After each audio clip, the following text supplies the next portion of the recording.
നിയമസഭാ തെരഞ്ഞെടുപ്പ് പടിവാതിക്കൽ എത്തി നിൽക്കെ ശക്തമായ മത്സരത്തെ നേരിടാൻ ഒരുങ്ങുകയാണ് ബി.ജെ.പി. നേതൃത്വം. നിയമസഭാ തെരഞ്ഞെടുപ്പിൽ 35 മണ്ഡലങ്ങളിലേക്കുള്ള ബി.ജെ.പി. സ്ഥാനാർത്ഥി പട്ടിക നേതൃത്വം പുറത്തുവിട്ടിരിക്കുകയാണ്.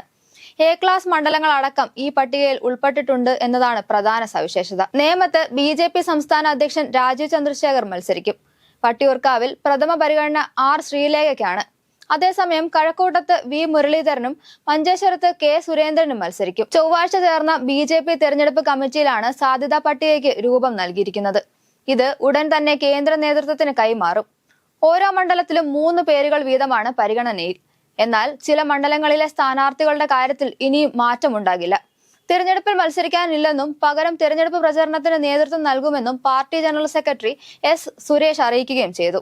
കഴിവുള്ളവർക്കും വിജയസാധ്യത ഉള്ളവർക്കുമാണ് മത്സരിക്കാൻ അവസരം നൽകുക എന്ന് ബി.ജെ.പി. സംസ്ഥാന അധ്യക്ഷൻ രാജീവ് ചന്ദ്രശേഖർ തെരഞ്ഞെടുപ്പ് കമ്മിറ്റി യോഗത്തിൽ പറയുകയുണ്ടായി.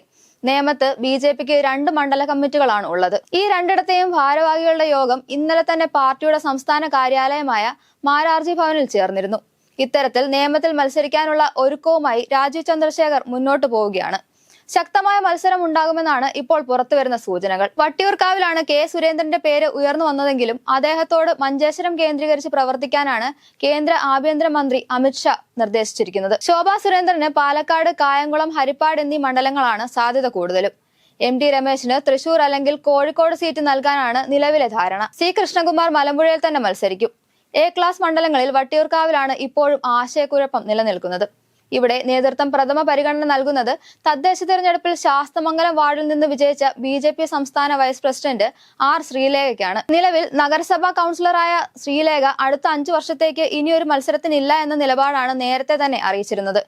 എന്നാൽ സംസ്ഥാന നേതൃത്വം ആവശ്യപ്പെട്ടാൽ അവർ തീരുമാനം മാറ്റിയേക്കാമെന്ന് കേന്ദ്രത്തിന്റെ പ്രതീക്ഷ. തിരുവനന്തപുരം സെൻട്രൽ മണ്ഡലത്തിലെ തിരുവനന്തപുരം ജില്ലാ പ്രസിഡന്റായ കരമന ജയന്റെ പേരാണ് പരിഗണനയിലുള്ളത്. എന്നാൽ അതിനൊപ്പം തന്നെ കഴിഞ്ഞ തവണ ഈ മണ്ഡലത്തിൽ മത്സരിച്ച നടൻ കൃഷ്ണകുമാറിന്റെ പേരും പരിഗണനയിലുണ്ട്. നിലവിൽ മത്സരിപ്പിക്കേണ്ടവരുടെ സാധ്യതാ പട്ടികയിൽ മുൻ ഗവർണർ P.S. ശ്രീധരൻപിള്ള ഇല്ല എന്നതും ശ്രദ്ധേയമാണ്. എന്തായാലും ശക്തമായ ത്രികോണ മത്സരമാകും 2026 നിയമസഭാ തെരഞ്ഞെടുപ്പിൽ ഉണ്ടാവുക. തദ്ദേശ തെരഞ്ഞെടുപ്പിൽ അപ്രതീക്ഷിത വിജയം നേടി ബി.ജെ.പി. ഉയർന്നു വന്നത് തന്നെയാണ് കേരളത്തിൽ ഭരണം പിടിക്കാനുള്ള ബി.ജെ.പിയുടെ തയ്യാറെടുപ്പെന്ന് തന്നെ പറയാം. തദ്ദേശ തെരഞ്ഞെടുപ്പിൽ തലസ്ഥാനമായ തിരുവനന്തപുരം തന്നെ കൈക്കലാക്കിയ ബി.ജെ.പിക്ക് നിയമസഭാ തെരഞ്ഞെടുപ്പിൽ ധൈര്യമായി മത്സരിക്കാൻ കഴിയുമെന്നതാണ് നേതൃത്വത്തിന്റെ വിശ്വാസം. എ ക്ലാസ് മണ്ഡലങ്ങൾ ഉൾപ്പെടെയുള്ളിടത്ത് സർപ്രൈസ് സ്ഥാനാർത്ഥികളെ പ്രഖ്യാപിക്കുമെന്ന് നേരത്തെ തന്നെ നേതൃത്വം അറിയിച്ചിരുന്നു.